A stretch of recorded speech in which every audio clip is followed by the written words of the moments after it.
काहीतरी सांगायचं. नाही, आपण आधी हॉस्पिटलमध्ये जाऊया. मला माझं तुझ्यावर प्रेम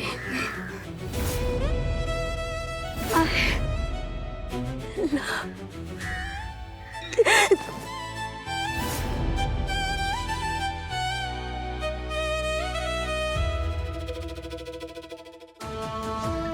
रेवाताई,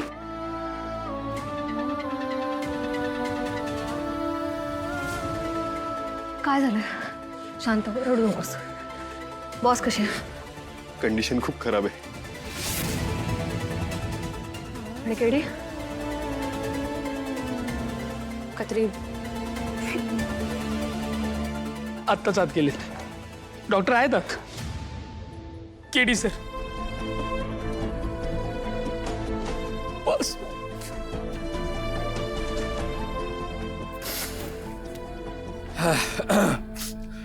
रडायचं नाही आता. माहिती आहे ना, बॉसला रडलेलं आवडत नाही. आणि तिला जेव्हा कळेल की आपण असं रडतोय, खूप राग होईल ती आपल्याला. काय होणार नाही बॉसला. ओके कत्री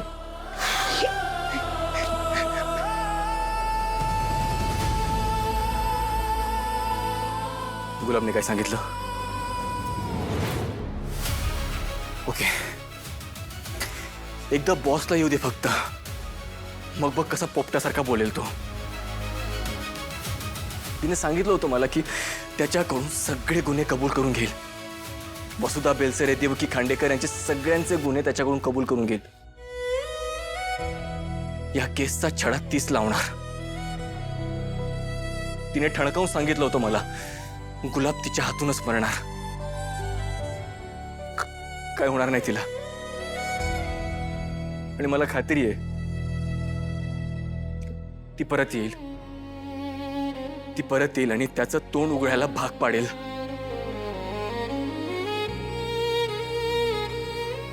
केडी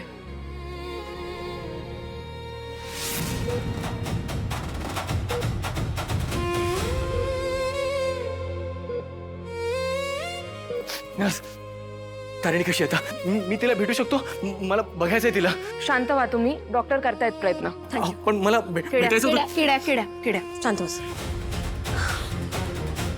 किड्या तूच म्हणालास ना आता, बॉसला नाही आवडणार आहे आपण रडलेला. सावर स्वतःला. गोळी लागल्यावर तिने मला सांगितलं, काय सांगितलं? तिचं प्रेम आहे माझ्यावर. आणि तू काय उत्तर दिलंस? नाही सांगू शकलो मी. कसं सांगणार? वेळच नव्हता ना. तुला माहितीये, लग्नामध्ये मी तिला वचन दिलं होतं, तिचं रक्षण करेन, तिला सांभाळेन. मरण समोर येण्याआधी मी त्याला सामोरे जाईन. लग्न जरी खोटं असलं तरी माझं प्रेम, माझं वचन खरं होतं ना यार. माझ्यावर चालवलेली गोळी तीच स्वतः.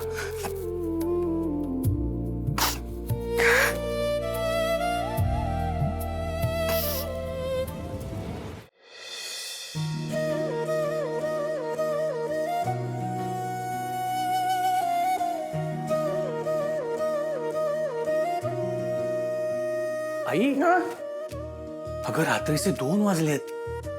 काय होतंय काय? काळजी वाटते रे तारिणीची.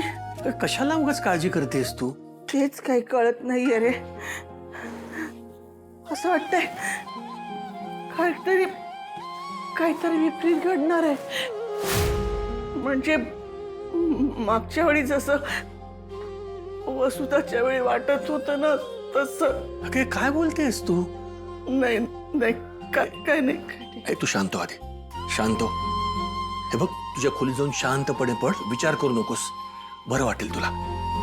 हा, जा. माधवा, ऐक ना, तारिणीला जरा फोन लावतोस का? आत्ता यावेळी?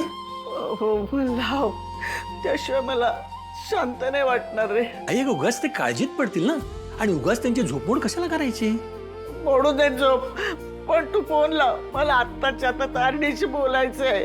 तू काय ऐकणारच नाहीयेस वाटतं. करतो. हो हो हो हो.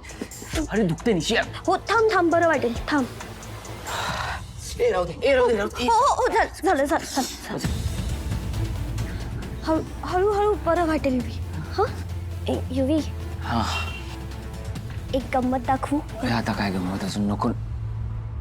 दाखव दाखव दाखव मला खूपच एक्साइटमेंट आहे. निशी काय गंमत दाखवणार आहे बघू. थांब मी पटकन आले. हां युवी युवी बोल ना. यू नो वॉट हा बोल ना पटकन बोल. काय मला ना माझा बर्थडे खूप मोठा असं सेलिब्रेट करायचा होता. पण मला एक गोष्ट रिअलाइज झाली. माझ्या आयुष्यात तुझ्याही इतकं स्पेशल कोणीच नाही. आय नो मी हे सगळं खूप जे काही बोलते ते खूप फिल्मी वाटत असेल बट माझ्या मनात आहे तेच सांगते युवी तुला. थँक्यू थँक्यू माझ्या आयुष्यात आल्याबद्दल. काय तू पण. चल कापूया पटकन. युवी तू स्पेशल केली आहेस माझी लाईफ. सॉरी सॉरी सॉरी कापूया पटकन केक. हा पटकन चल. Happy birthday to you happy birthday dear Nishi. Happy birthday to you. Happy life for us.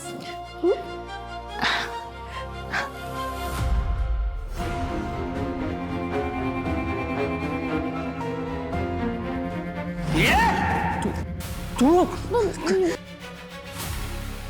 Cake आहे केक. हा मग तेच तो तुझ्यासाठी आहे ना. तू का happy birthday. Happy birthday Nishi. Happy birthday. काय काय काही नाही झालंय. कुठे काय काहीच नाही.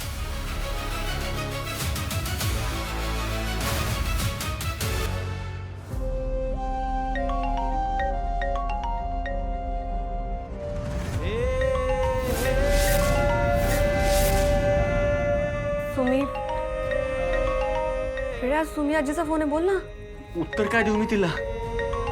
तिने जर विचारलं तारिणी कुठे आहे तर काय सांगू. इथे हॉस्पिटल नाही. माझ्याकडनं नाही होणार. अरे क्रीडा बोलावं तर लागेल ना. सुमीला कळवायला लागेल. तू बोल. देवा नको ना प्लीज. क्रीडा असं करू नको. शांत हो आणि बोल. नाही क्रीडा बोल. आई अगं तू फोन उचलत नाहीये. कदाचित झोपला असेल तो. मुलगी फोन का नाही उचलत आहे? अगं सांगितलं ना झोपले असतील ते. आणि आज ती थकून झोपली असेल. उद्या सकाळी आपण बोलूया. हा तू पण जाऊन झोप. नाही नाही पुन्हा एकदा लाव ना. आणि आत्ता ह्या वेळेला केदारला लाव. केदारला तो माझा फोन उचलल्याशिवाय राहणार नाही. खात्री आहे मला. आई अगं तू अगदी लहान मुलासारखं वागतेस ग. असं हट्ट करणं बरोबर आहे का. अरे हट्ट तर हट्ट म्हण पण आत्ताच्या आत्ता फोन लाव. मला तिच्याशी बोलायचं आहे. ठीक आहे शेवटचा प्रयत्न करतोय मी. हा पण जर त्यांनी उचलला नाही ना तर मी त्यांची झोपमोड करणार नाही आधीच सांगतोय. हा